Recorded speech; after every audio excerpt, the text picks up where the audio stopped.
What is going on, everybody? This is Maximilian, and we are ready for the last gym leader in Johto, baby. I kind of spoiled it last time we were around here watching the Pokemon series, and it's kind of my fault, but I mean, you probably saw it coming anyway. So, yeah, we'll call it my bad, and we'll be the end of it. Yeah, forgive and forget, right? So, it's Blue, and apparently he really likes Legos. I don't know. Kind of maybe a change of decoration, something to get the whole Giovanni thing out of Viridian City. I don't get it at all.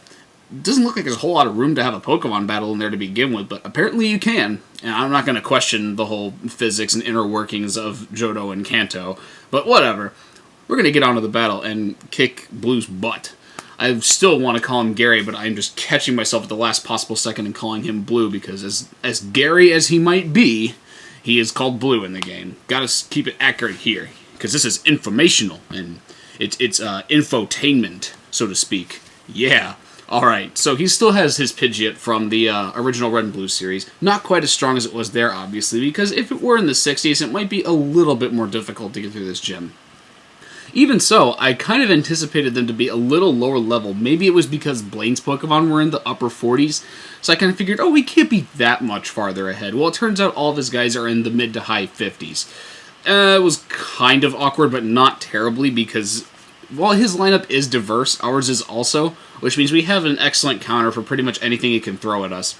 So, Pidgeot and Rhydon went down without too much of a problem. I probably could have taken down the Pidgeot a little faster had I used Ampharos, but I really wanted to beef up Houndoom and get him to a high enough level to learn Crunch, because that attack is awesome. So very good. Now, Alakazam, I have no idea what I was doing here. Maybe I just got a little bit careless and just decided, you know what, I think Umbreon can eventually break through this. Well, it took me about, I don't know, probably 5 or 6 Feint attacks to discover, wait a minute, he can actually recover faster than I can actually hit him with Feint Attack. Although I did get lucky with a critical hit, I was like, yeah, it's probably not going to happen again. So after a little bit of lapse of reason here, I finally decided, you know what, maybe if I switch to Houndoom, I can kill him. And finally, reality set in, like, okay, yeah, switch to Houndoom, I can kill Alakazam. So I took a little bit longer on this one than I should have, but I mean, what can you do?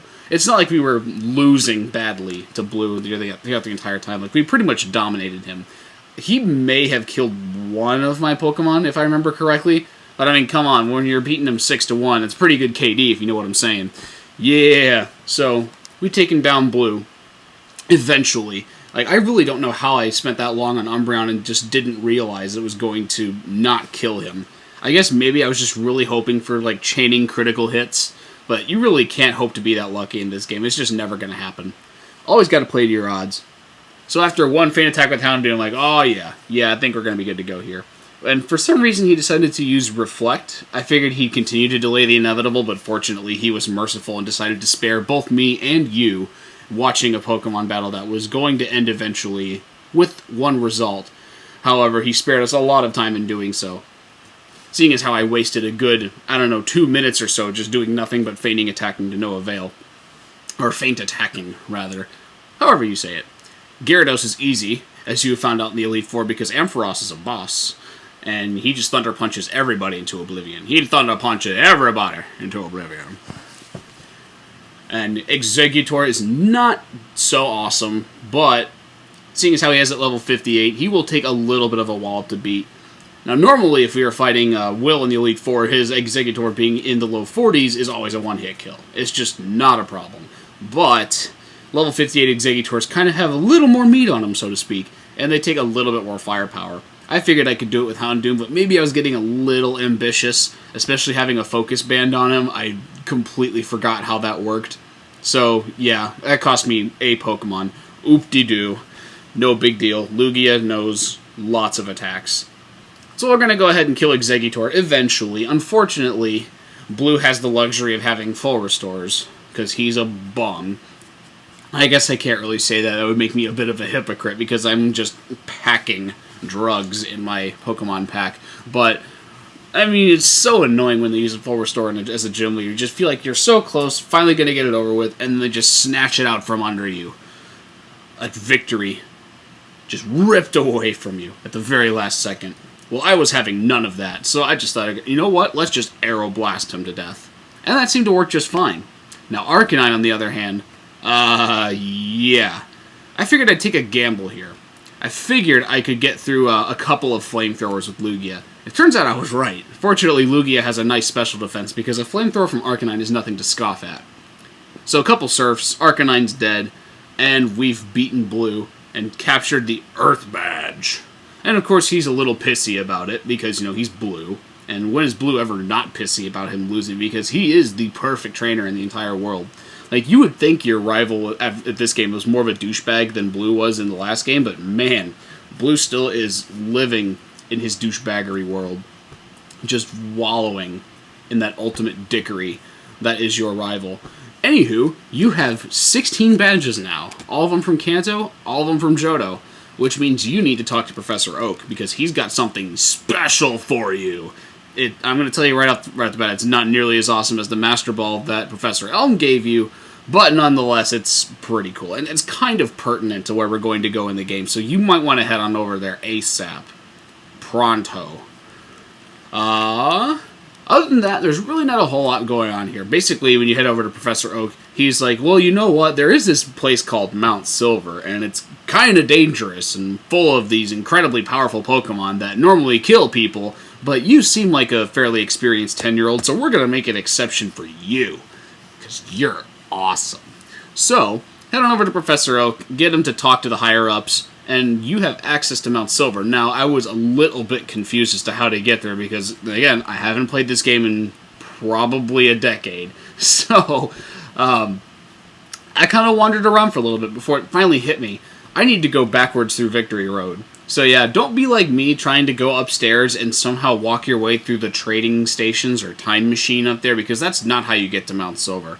You need to go to Indigo Plateau, but you have to backtrack your way through Victory Road. Kind of sucks, I know, but not terrible. Like, it's actually much easier to go backward than it is to go forward. Alternatively, you could go to Viridian City and go up the other way, I believe. I'm not sure if they still have that same architecture that they did in Red, where you could go west of Viridian City and go up into Victory Road. But this is the route that I ended up taking after much consideration and deliberation. Shut up, phone. Anywho,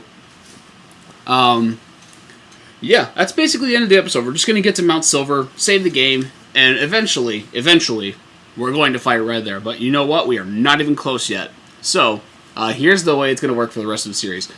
First thing I'm going to do is we're going to go through the glitch, because that seems to be what a lot of you want to do first. It's perfectly reasonable for us to do so at this time, but I'm going to fairly warn you, this glitch is not only difficult to perform, it's tedious to initiate, and even more tedious to actually execute.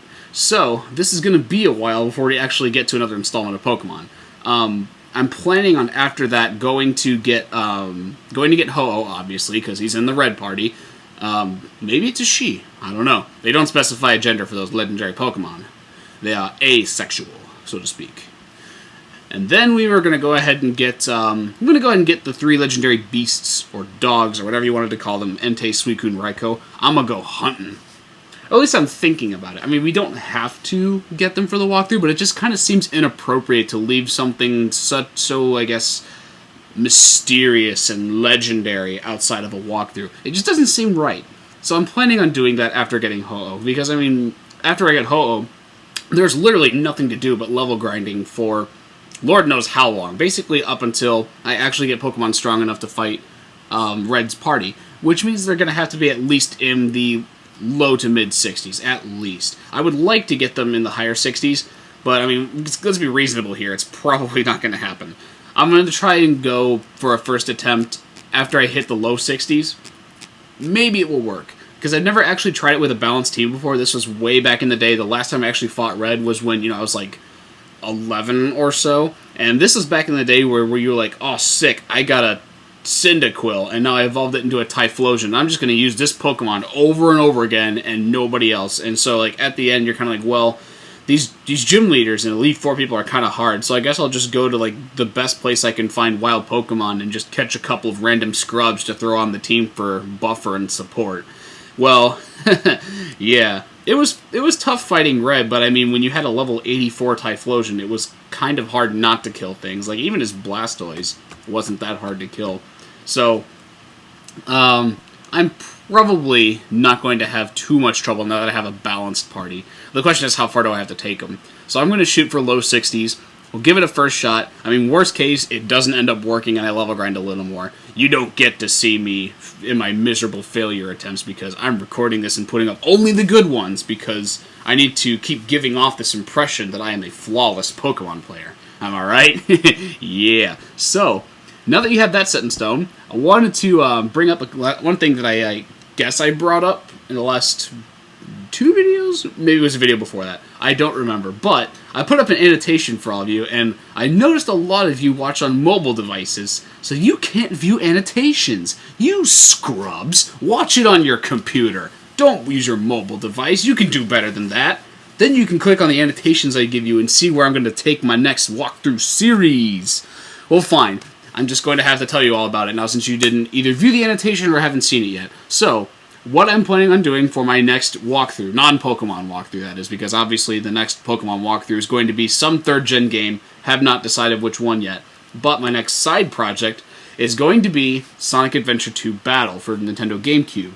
Now for those of you who haven't played Sonic Adventure 2, this came out for the GameCube, I believe, just after it released. It was originally intended for the Sega Dreamcast platform, but as we all know, the Sega Dreamcast was a huge flop. Like, it kind of had that little spurt of popularity for that "shut up phone" ever so brief moment that it did, but it was very inevitable that the Dreamcast was going to flop, and it ultimately ended up being the end of Sega consoles as we knew it. But Sega had made this fantastic Sonic game they called Sonic Adventure 2, which was a follow-up to the original Sonic Adventure. And they're like, man, our console's dying. Like, we can't just let this game rot in hell forever, because, I mean, like, this is a great game. So, being the geniuses that they were at Sega, they decided to strike a little backhand deal with Nintendo and said, hey, can we port this onto your console? And Nintendo, never having a Sonic franchise game ever on one of their consoles, was thinking, perhaps a business opportunity. And so they said, okay, we grabbed Sonic from Sega, put it on their console, and it was a huge success. Basically put Sega back on the map. That game was absolutely fantastic. Everything from the plot line to the gameplay, the dynamics they introduced into the Sonic franchise, and the music, of course, because Sonic games are incredible for having great video game music. They're very famous for having great music. Like, that's one of those few video game soundtracks that you can just actually listen to by itself, and it's just so enjoyable. Now, when I'm actually going to start on that is a bit of a mystery, because I would like to do it after I finish Duels of the Planeswalkers. However, my Astro Mix Amp is defective, and I have to send it in for a warranty repair, which means no Duels of the Planeswalkers for a while. So, in the near future, not sure when yet. Anywho, we're at Mount Silver, and we'll pick this up from there. Thanks for watching. Hope you guys have a good one. See you later.